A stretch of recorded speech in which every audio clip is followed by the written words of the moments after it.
Hi, it's T.A. Megan, and as you know, we're working on this women's history book called What Would She Do? And when we left off, we were reading about Emmeline Pankhurst, who helped women get the right to vote in England.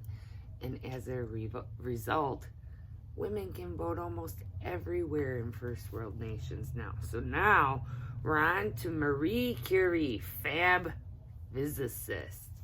Marie Curie was a Nobel Prize winning physician and chemist, but her science stardom didn't come easily. First, she had to fight to be able to study science at all. Then she spent years carrying out research in an old shed, but her hard work eventually paid off, and thank goodness it did. Sorry if you can hear a weird noise. My cat is playing with the straw. And there is the fabulous Marie Curie.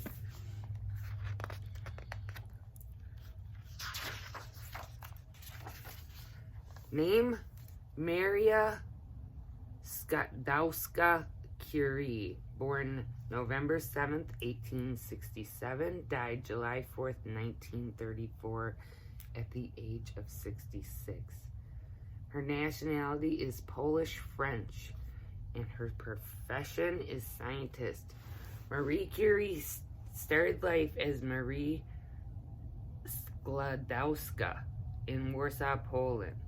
In the early 20th century, life wasn't much fun in Poland for those who didn't agree with the Russian rule. Science in schools was banned, but Maria's parents were teachers and not to be beaten. Her father simply brought his lab home from his school and taught his children there instead. Maria was a top student, but getting a higher education was a problem. Only men were allowed to go to university in Poland, so she attended an illegal school called the Floating University, which changed its location regularly to avoid Russian officials.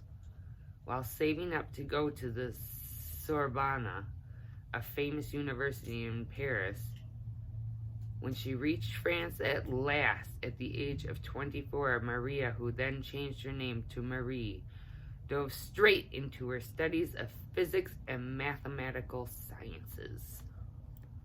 She went to an illegal school. Women wanted to have education so bad that they had floating schools. That's really awesome. All right, on we go. It was at the Sorbonne that Marie met Pierre Curie, a physics professor. They married in 1895. Well, that's the year that this house that I'm staying in was built. And went on to become one of the greatest double acts in the history of science. Intrigued by Henry Becquerel's discovery of radioactivity, the Curies carried on their research. They actually invented the term radioactivity. And after many years of hard work, they isolated the radioactive elements polonium and radium. Their discoveries would make an enormous contribution to the treatment of cancer. And in 1906, Pierre Curie was tragically killed when crossing the road.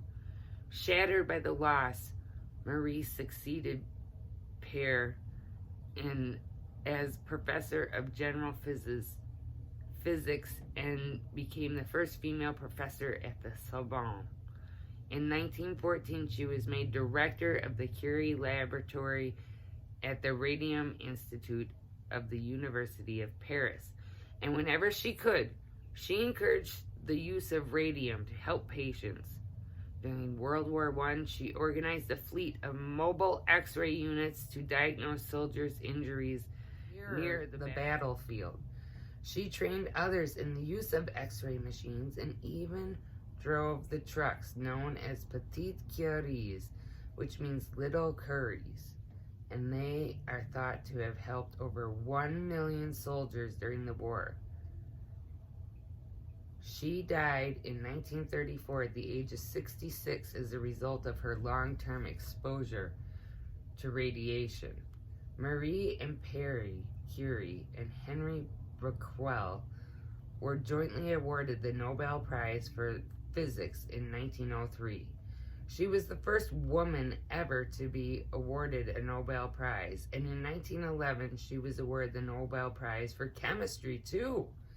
She is the only woman to have won 2 Nobel Prizes so far, and she is also the only person to have won the Nobel Prize in 2 different sciences so far.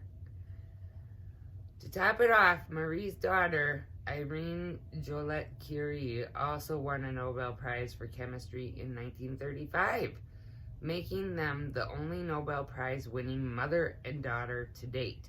So if anyone ever tells you that girls and science don't mix, show them this book and then whack them with it.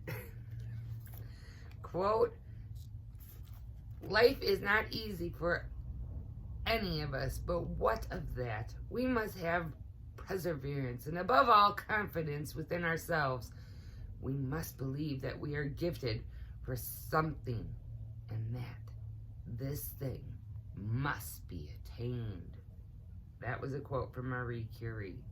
Now the question, what would Marie do? There's going to be a test at school soon. It's a big one. You're so worried about failing it. What would Marie Curie do? Answer, Marie Curie was a hard worker. Her big discoveries didn't happen overnight. She spent years experimenting first. This means she would probably suggest that studying, and yes, more studying is the way to pass that test. Sorry. But don't stick your nose in a book right away. Marie was also a teacher, and she'd know that they can help calm your fears. And if some of the facts are fuzzy, they can help you with that, too. All right. I think I finally turned off the alarm that keeps interrupting us, but that's the end of Marie Curie, and tomorrow we'll move on to Miss Virginia Woolf, the free thinker. And just so you can see another picture that you'll be coloring, there we go.